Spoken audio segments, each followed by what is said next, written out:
घेवड्याच्या भाजीसाठी सगळ्यात प्रथम घेवडा पाण्यात शिजवून घेतला। त्यानंतर कढईमध्ये थोडंसं तेल, मोहरी 1 चम्मच।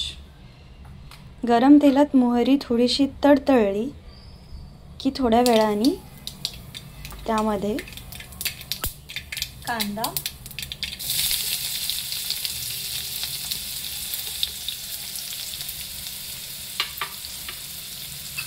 कांदा थोडासा लाल होईपर्यंत भाजायचा।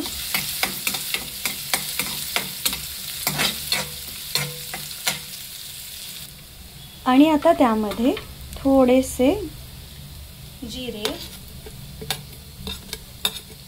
आणि लसूण, जिरे आणि लसूण थोडंसं तेलामध्ये परतून घ्यायचं आणि नंतर त्यामध्ये सुके मसाले ॲड करायचे।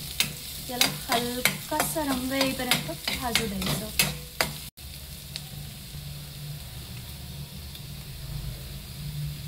धने पावडर 1 चम्मच,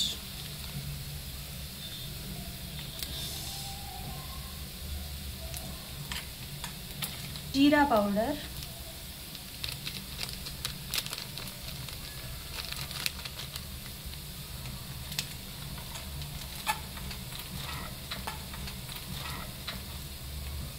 चटणी, थोडीशी हळद, चवीपुरतं मीठ, मिक्स मिक्स मिक्स। छान भाजल्यावर ह्यात टाकायचा शिजवलेला पावटा।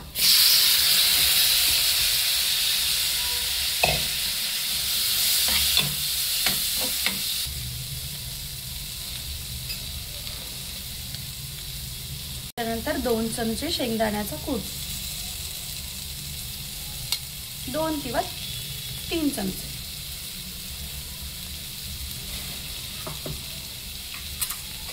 तुम्हाला हवं असेल तर तुम्ही 1 चमचा गरम मसाला सुद्धा ह्याच्यामध्ये टाकू शकता। शेंगदाण्याने एक चांगली बाइंडिंग पण येते आणि आपली घेवड्याची भाजी रेडी।